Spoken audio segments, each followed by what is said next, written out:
Hello दोस्तों, welcome back to my YouTube channel. ये video UTET test series 2022 का last video होने वाला है, जिसमें हम करेंगे 2021 के सेकंड पेपर के प्रथम भाषा हिंदी और द्वितीय भाषा हिंदी के क्वेश्चंस को। और पेपर पैटर्न फर्स्ट पेपर में भी सेम ही होता है, तो इसी से आपको अंदाज़ा लग जाएगा। और जिसने बाकी वीडियोस नहीं देखे हैं, इंग्लिश, सीडीपी, साइंस, मैथ्स सभी के वीडियो आ गए हैं, तो आप देख सकते हैं, प्लेलिस्ट बन चुकी है। चलिए शुरू करते हैं क्वेश्चन नंबर 1 से। पहला है, कहती हुई यूं उत्तरा के नेत्र जल से भर गए, हिम के कणों से पूर्ण मानो हो गए पंकज नए। तो इस पद में आपको कौन सा छंद है वो बताना है, ठीक है। तो ऑप्शन बी इसका करेक्ट आंसर है, हरिगीतिका छंद। अगला क्वेश्चन देखते हैं। अगला क्वेश्चन देखिए, वाक्यांश के लिए एक शब्द से संबंधित कौन सा जोड़ा गलत है, ठीक है। तो यहाँ पे वाक्यांश दिए हैं और उनके लिए एक शब्द दे रखा है, आपको बताना है इनमें से कौन सा गलत है। तो ऑप्शन बी इसका गलत आंसर दे रखा है, ठीक है। मतलब आंसर की में ऑप्शन बी है इसका करेक्ट आंसर। जो कम खर्च करने वाला हो उसको अपव्ययी बोलते हैं। अगला क्वेश्चन देखते हैं। संज्ञा या सर्वनाम के जिस रूप से उसका क्रिया अथवा दूसरे शब्द के साथ संबंध सूचित होता है उसे क्या कहते हैं? तो उसे कहते हैं कारक, ऑप्शन बी। अगला क्वेश्चन देखते हैं। भाषा अर्जन। तो भाषा अर्जन क्या होता है? सहज और स्वाभाविक होता है, ठीक है। ऑप्शन ए इसका करेक्ट आंसर हो जाएगा। अगला क्वेश्चन देखते हैं। क्वेश्चन है, कवि और रचना का सही कौन सा जोड़ा असंगत है, ठीक है। तो यहाँ पे कवि दे रखे हैं और उनकी रचनाएं दे रखी हैं, आपको कौन सा इनकरेक्ट है वो बताना है। और ऑप्शन सी इसका करेक्ट आंसर है, मैथिली शरण गुप्त और प्रिय प्रवास, ये गलत दे रखा है, ठीक है। अगला देखते हैं। अगला क्वेश्चन है, पर्यायवाची की दृष्टि से असंगत युग्म कौन सा है, ये आपको बताना है। और इसका जो करेक्ट आंसर है वो है ऑप्शन ए, कुबेर और मध्वा, ये इसमें असंगत दे रखा है। अगला क्वेश्चन देखिए। क्वेश्चन है, विराम चिन्ह की दृष्टि से अशुद्ध वाक्य कौन सा है। तो देखिए, ऐसे ही क्वेश्चन आपको इंग्लिश वाले पोर्शन में भी देखने को मिले थे। तो अगर इंग्लिश वाले हिंदी वाला मतलब जब करेंगे तो उस हिसाब से यहाँ पे कर सकते हैं, बस लैंग्वेज का फ़र्क है, ठीक है। चलिए इसका आंसर देखते हैं। इसमें दो आंसर दे रखे हैं, ऑप्शन बी और ऑप्शन सी। तो ऐसे क्वेश्चंस में होता क्या है कि आयोग आपको एक बोनस नंबर दे देता है, ठीक है। चलिए अगला क्वेश्चन देखते हैं। क्वेश्चन है, वीणा पाणी में समास है, तो इस शब्द में कौन सा समास है वो आपको बताना है। तो इसमें है ऑप्शन डी, बहुव्रीहि समास। अगला क्वेश्चन देखते हैं। निम्न में किस शब्द में उपसर्ग का प्रयोग नहीं हुआ है, ये क्वेश्चन है, ठीक है। तो ऑप्शन डी, भिक्षुक में उपसर्ग का प्रयोग नहीं हुआ है, बाकी इन सभी में उपसर्ग का प्रयोग हुआ है। अगला क्वेश्चन देखते हैं। क्वेश्चन है, आकांक्षा, योग्यता और क्रम निम्न में किसकी विशेषता है। तो ये है वाक्य की विशेषता, ऑप्शन डी। अगला निर्देश दे रखा है, गद्यांश को पढ़कर आपको प्रश्नों के उत्तर देने हैं और प्रश्न संख्या 41 से 44 तक गद्यांश पर आधारित क्वेश्चन है, ठीक है। तो गद्यांश में आपको अच्छे से शो कर देती हूँ, आप लोग देख लीजिए, ठीक है। और उसके आधार पर आपको उत्तर देने हैं, ठीक है। वीडियो को पॉज करके आप गद्यांश को देख सकते हैं। ये देखिए उसका नेक्स्ट पार्ट। चलिए क्वेश्चन शुरू होते हैं क्वेश्चन नंबर 41 से। क्वेश्चन है, भारत में शिक्षित व्यक्ति की क्या पहचान है, ठीक है। तो इसका आंसर आपको गद्यांश के आधार पर करना है और ऑप्शन बी इसका करेक्ट आंसर है, अंग्रेजी में निपुण, ठीक है, ऑप्शन बी। अगला देखते हैं। अगला क्वेश्चन है, भारतीय भाषाओं के साहित्य के प्रति समाज के किस वर्ग में अरुचि की भावना है। तो ये है अत्यंत सुशिक्षित वर्ग, ऑप्शन सी। अगला क्वेश्चन देखते हैं। इस गद्यांश का उपयुक्त शीर्षक होगा, एंड ऑप्शन सी इसका करेक्ट आंसर है, मातृभाषा का महत्व, ठीक है। अगला क्वेश्चन देखते हैं। किसी समाज की वास्तविकता किस भाषा में सर्वाधिक सही ढंग से व्यक्त हो सकती है, ठीक है। तो इसका करेक्ट आंसर है ऑप्शन डी, उस समाज की अपनी भाषा। चलिए अगला क्वेश्चन देखते हैं। अगला क्वेश्चन है, स्वामी विट्ठलनाथ द्वारा स्थापित अष्टछाप में कौन सा कवि सम्मिलित नहीं है? ऑप्शन डी इसका करेक्ट आंसर है हित हरिवंश। ठीक है, ये नहीं है, बाकी ये सब हैं। चलिए अगला क्वेश्चन देखते हैं। निम्न में तद्भव शब्द कौन सा है? ठीक है, तो इसके भी दो आंसर दे रखे हैं आंसर की में। पहला ऑप्शन ए घोड़ा और दूसरा ऑप्शन सी चौकी। ठीक है, अगला क्वेश्चन देखते हैं। वर्तनी की दृष्टि से शुद्ध शब्द कौन सा है, ये आपको बताना है। तो ये है ऑप्शन ए आनुषंगिक। ठीक है, अगला क्वेश्चन देखते हैं। क्वेश्चन देखिए, निम्न में कौन सा सात्विक अनुभाव नहीं है? ठीक है, तो इसका जो करेक्ट आंसर है ऑप्शन बी विषाद। अगला क्वेश्चन देखते हैं। क्वेश्चन नंबर 49, बीती विभावरी जागरी, अंबर पनघट में डुबो रही तारा घट उषा नागरी। तो इस लाइन में कौन सा अलंकार है, ये आपको बताना है। ठीक है, तो ऑप्शन बी इसका करेक्ट आंसर है रूपक। अगला क्वेश्चन देखते हैं। इस पे आपको एक पद्यांश दे रखा है जिसको पढ़कर आपने प्रश्न संख्या 50 से 53 तक के उत्तर देने हैं। ठीक है, प्रश्नों के। तो पद्यांश आप देख लीजिए वीडियो को पॉज करके, छोटा सा ही है। चलिए अब क्वेश्चन देखते हैं। क्वेश्चन नंबर 50, अमावस की रात में आकाश क्या उगलता सा प्रतीत हो रहा है? ठीक है, ऑप्शन ए इसका करेक्ट आंसर होगा घनघोर अंधेरा, ऑप्शन ए। अगला देखते हैं।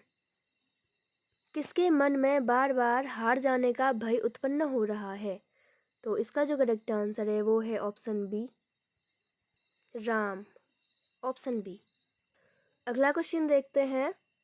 क्वेश्चन है, पद्यांश में आया अयुत लक्ष्य में अयुत शब्द किस संख्या का बोध कराता है? तो ये कराता है 10,000, ऑप्शन डी। अगला क्वेश्चन देखते हैं। क्वेश्चन है, अम्बुदी का समानार्थी शब्द क्या है? तो ये है ऑप्शन बी सागर। अगला क्वेश्चन देखते हैं। क्वेश्चन देखिए, मुहावरे और उनके सम्मुख अर्थ का कौन सा युग्म सही सुमेलित नहीं है? ठीक है, चलिए ऑप्शन देखते हैं और इसका करेक्ट आंसर है ऑप्शन सी गांठ बांधना मतलब दुखी होना। ठीक है, तो ये यहाँ पे गलत दे रखा है, बाकी सब सही है। ठीक है, ओके, क्योंकि यहाँ पे नहीं है पूछा है तो ऑप्शन सी करेक्ट हो जाएगा। अगला क्वेश्चन देखते हैं। क्वेश्चन है, किसी शुभ कार्य को विधि विधान से करना कहलाता है? तो क्या कहलाता है? ये कहलाता है अनुष्ठान, ऑप्शन सी। अगला क्वेश्चन देखिए। क्वेश्चन है, भाषा में सतत एवं व्यापक मूल्यांकन का उद्देश्य है, तो क्या है? ऑप्शन सी इसका करेक्ट आंसर है भाषा के मौखिक एवं लिखित रूपों के प्रयोग की क्षमता का आकलन। अगला क्वेश्चन देखते हैं। क्वेश्चन नंबर 57, निम्न में कौन सा स्वरागम उच्चारण दोष का उदाहरण है? ऑप्शन डी इसका करेक्ट आंसर है स्नान को स्नान कहना। ठीक है, अगला क्वेश्चन देखते हैं। इसमें पूछा है, बच्चे की समझ एवं भाषा के संबंध में गलत तथ्य है। तो इसमें आपको ऑप्शन देखिए, पढ़ लीजिए। ठीक है, दिख रहे हैं आपको सारे। चलिए ऑप्शन डी इसका करेक्ट आंसर हो जाएगा बच्चे समझ बनाने की क्षमता नहीं रखते, इसीलिए उन्हें एक से अधिक भाषा सीखने में कठिनाई होती है। आपको बताना था गलत तथ्य। ठीक है, समझ एवं भाषा से के संबंध में। अगला क्वेश्चन देखिए 59, भाषा के संदर्भ में कौशल के कितने आयाम निर्धारित किए गए हैं? ठीक है, एंड ऑप्शन सी इसका करेक्ट आंसर है 4। अगला देखते हैं क्वेश्चन। क्वेश्चन है, कौन सी भाषा मध्य भारतीय आर्य भाषा काल की नहीं है? ठीक है, तो नहीं है पूछा है, तो ऑप्शन डी इसका करेक्ट आंसर है संस्कृत। ठीक है, तो ये प्रथम भाषा हिंदी के 30 क्वेश्चन हो गए। अब हम देखेंगे द्वितीय भाषा हिंदी में कैसे प्रश्न आते हैं। तो चलिए शुरू करते हैं द्वितीय भाषा हिंदी के 30 क्वेश्चंस को। ठीक है, तो ये स्टार्ट है क्वेश्चन नंबर 61 से इस वाले सेट पे। चलिए पहला क्वेश्चन, निम्नलिखित में से कौन सा उपन्यास भारत विभाजन पर आधारित नहीं है? इसका जो करेक्ट आंसर है वो है ऑप्शन ए, हीरक जयंती। ठीक है, ऑप्शन ए करेक्ट आंसर हो जाएगा। अगला देखते हैं, क्वेश्चन है मातृभाषा शिक्षण के विषय में असत्य कथन कौन सा है? ठीक है, तो ये कथन आप सारे पढ़ लीजिए, उसके बाद आपको आंसर बताना है। एंड ऑप्शन डी इसका करेक्ट आंसर हो जाएगा, किसी बालक के सांस्कृतिक वातावरण से मातृभाषा का प्रत्यक्ष संबंध नहीं होता है। ठीक है, तो ये असत्य कथन है।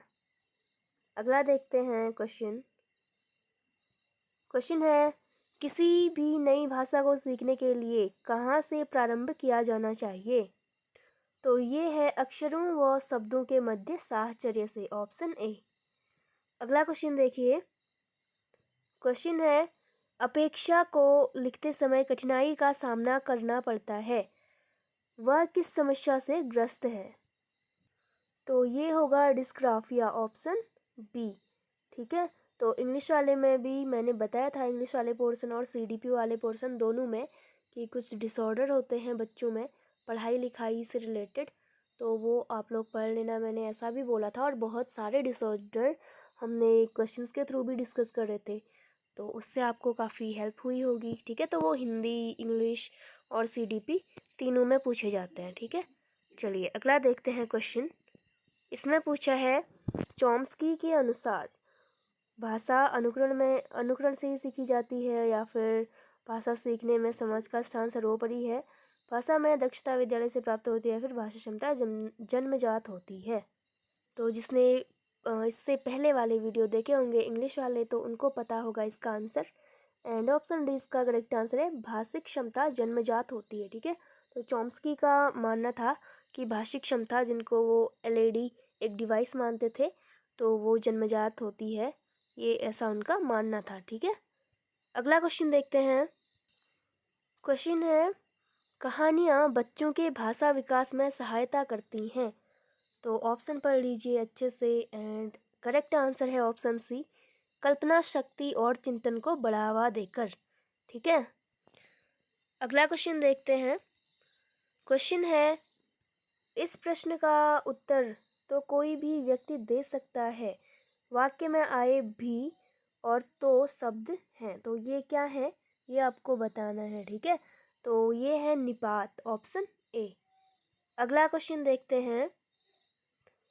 क्वेश्चन है उदंत मार्तंड पत्रिका का प्रकाशन किस शहर से होता था? ऑप्शन डी इसका करेक्ट आंसर है कलकत्ता। ठीक है, तो कलकत्ता से होता था उदंत मार्तंड पत्रिका का प्रकाशन। अगला क्वेश्चन देखते हैं। क्वेश्चन है मूक होई वाचाल पंगु चढ़े गिरिवर गहन, जासु कृपालु दयाल द्रवो सकल कलिमल दहन। उपयुक्त पंक्तियों में कौन सा छंद है, ये आपसे पूछा गया है। ठीक है, तो ये है ऑप्शन बी सोरठा। अगला क्वेश्चन देखते हैं। इसमें शब्द और समास आपको दे रखे हैं और इसको आपको सुमेलित करना है। ठीक है, चलिए इसको आप लोग मिलान कर लीजिए एंड पॉज कर लीजिए वीडियो को, और उसके बाद सोचिए क्या हो सकता है आंसर। एंड आंसर है इसका ऑप्शन डी 4, 1, 3 एंड 2। ठीक है, अगला क्वेश्चन देखिए, निर्देश पढ़िए। यहाँ पे आपको गद्यांश दे रखा है और क्वेश्चन नंबर 71 से 75 तक आपको इस गद्यांश के आधार पर उत्तर देना है। ठीक है, तो गद्यांश आप लोग देख लीजिए, वीडियो को पॉज करके पढ़ लीजिए। चलिए छोटा सा ही है। एंड लैंग्वेज के बारे में मैंने एक पहली वीडियो डाली थी यूटेट के पेपर पैटर्न के बारे में, तभी आपको बताया था कि सेकंड लैंग्वेज कभी भी, चाहे वो हिंदी हो चाहे इंग्लिश हो, थोड़ी सी इजी होती है। ठीक है, तो गद्यांश भी इसमें आपको छोटे मिलेंगे। चलिए आंसर क्वेश्चन देखते हैं। गद्यांश पर आधारित चित्रलिपि क्या है? तो चित्रलिपि शब्द है यहाँ पर एक, तो ये क्या है पूछा गया है। ऑप्शन सी इसका करेक्ट आंसर हो जाएगा, किसी घटना की श्रृंखलाबद्ध चित्रों द्वारा प्रस्तुति। अगला देखते हैं क्वेश्चन, लिपि के आविष्कार का सर्वाधिक प्रभाव किस क्षेत्र में पड़ा? ऑप्शन बी इसका करेक्ट आंसर हो जाएगा संचार के क्षेत्र में। अगला क्वेश्चन है, ऑडियोग्राफी की प्रमुख विशेषता है, तो क्या है इसकी प्रमुख विशेषता? ये है ऑप्शन सी, अमूर्त विचारों की असीमित अभिव्यक्ति। ठीक है, अगला क्वेश्चन देखते हैं। क्वेश्चन है, चित्रलिपि के विषय में सत्य कथन कौन सा है, ये आपको बताना है। ऑप्शन आप देख लीजिए अच्छे से। ठीक है, चलिए इसका जो करेक्ट आंसर है ऑप्शन डी, चित्रलिपि का संबंध भाषा विशेष से नहीं होता है। ठीक है, अगला देखते हैं। क्वेश्चन है, ऑडियोग्राफी के विषय में असत्य कथन कौन सा है, ये आपको बताना है। एंड ऑप्शन सी इसका करेक्ट आंसर हो जाएगा, ऑडियोग्राफी में प्रत्यक्ष दृश्यों की प्रस्तुति ही संभव है। चलिए अगला देखते हैं। भाषा के 4 कौशल हैं, कौन से हैं? ये होते हैं सुनना, बोलना, पढ़ना और लिखना। Option D. और ऐसा ही क्वेश्चन इंग्लिश में भी पूछा जाता है, तो उसको हमें एक शॉर्ट टर्म से याद कर सकते हैं, LSRW। ठीक है, तो L से लिसनिंग और S से स्पीकिंग, R से रीडिंग एंड W से राइटिंग। Okay, LSRW। अगला देखते हैं। क्वेश्चन है, निबंध का विधांगत वैशिष्ट्य है, इसका करेक्ट आंसर है ऑप्शन सी। ठीक है, केवल 1, 3 एंड 4। 1, 3 एंड 4। चलिए अगला क्वेश्चन देखिए, निम्नलिखित में से कौन मध्यकालीन भारतीय आर्य भाषा है? तो ये है ऑप्शन ए, प्राकृत। अगला क्वेश्चन है, य, र, ल और व किस प्रकार के व्यंजन हैं? ठीक है, तो ऑप्शन आप अच्छे से देख लीजिए, और ये है अंतस्थ, ऑप्शन ए। अगला देखते हैं, निम्न को सुमेलित कीजिए, तो यहाँ पे शब्द दिया है और संधि दे रखी है, और फिर आपको इनको सुमेलित करना है। ठीक है, एंड ऑप्शन बी इसका करेक्ट आंसर हो जाएगा। अगला क्वेश्चन देखते हैं। क्वेश्चन है, निम्नलिखित में से कौन सा वाक्य शुद्ध है? एंड ऑप्शन ए इसका करेक्ट आंसर हो जाएगा, सारा राज्य उसके लिए एक थाती था। ठीक है, चलिए अगला निर्देश दे रखा है, निम्नलिखित गद्यांश को पढ़कर पूछे गए प्रश्नों पर प्रश्न संख्या 82 से 86 तक के सर्वाधिक उचित उत्तर वाले विकल्प का चयन कीजिए। इसको आप देख लीजिए वीडियो को पॉज करके, फिर हम क्वेश्चन करेंगे। चलिए क्वेश्चन करते हैं। क्वेश्चन नंबर 82, उपयुक्त गद्यांश के अनुसार उचित कथन है, तो ऑप्शन आप देख लीजिए अच्छे से। ऑप्शन बी इसका करेक्ट आंसर हो जाएगा, जगत अनेक रूपात्मक है और हृदय अनेक भावात्मक। अगला देखते हैं। क्वेश्चन देखिए, जिन रूपों और व्यापारों से मनुष्य का परिचय आदिम युग से है उसे क्या कहते हैं? तो इसका है ऑप्शन सी, मूल व्यापार। अगला क्वेश्चन देखते हैं, काव्य का मुख्य प्रयोजन है, तो क्या है काव्य का मुख्य प्रयोजन? ये है ऑप्शन डी, हृदय को लोक सामान्य भाव भूमि पर अवस्थित करना। ठीक है, अगला क्वेश्चन देखिए, हमारे मनोविकारों का परिष्कार कैसे होता है? तो ये होता है जब व्यक्ति सत्ता लोक सत्ता में लीन हो जाए, ऑप्शन ए। अगला क्वेश्चन देखते हैं। क्वेश्चन है, शुद्ध अनुभूतियों का संचार और अनेक गतियों के मार्मिक स्वरूप का साक्षात्कार किसके द्वारा होता है? ऑप्शन बी इसका करेक्ट आंसर हो जाएगा, कविता के द्वारा। अगला क्वेश्चन है, गमला किस भाषा का शब्द है? तो ये है पुर्तगाली, ऑप्शन सी। अगला देखते हैं। क्वेश्चन है, प्रकाशन वर्ष के अनुसार जयशंकर प्रसाद की रचनाओं का सही क्रम है। ये है ऑप्शन बी, प्रेम पथिक, आंसू, लहर और कामायनी। ठीक है, अगला देखते हैं। सवाल है, लड़के ने पिता से कहा कि यदि आप आज्ञा दें तो मैं अपने साथी से मिल आऊं। इस वाक्य में आप है तो क्या है? ऑप्शन अच्छे से पढ़ लीजिए आप। ठीक है, तो इसका जो करेक्ट आंसर है वो है ऑप्शन बी, पुरुषवाचक सर्वनाम, मध्यम पुरुष और आदर सूचक। ठीक है, अगला और लास्ट क्वेश्चन है, रीतिकाल को श्रृंगार काल किसने कहा है? तो ये कहा है विश्वनाथ प्रसाद मिश्र, ऑप्शन बी। चलिए, इसी के साथ ये वीडियो और ये सीरीज़ दोनों ही कंप्लीट होते हैं। आई होप आप लोगों को अच्छा लगा होगा एंड आप लोगों के लिए ये हेल्पफुल हो, यही मैं उम्मीद करती हूँ। बाकी आप लोगों के पेपर के लिए all the best and do your best. And आगे को भी आपको ऐसे ही जीके और इंग्लिश से रिलेटेड वीडियोस मिलते रहेंगे। So thanks for connecting with my channel and thanks for watching. Thank you so much. That's all.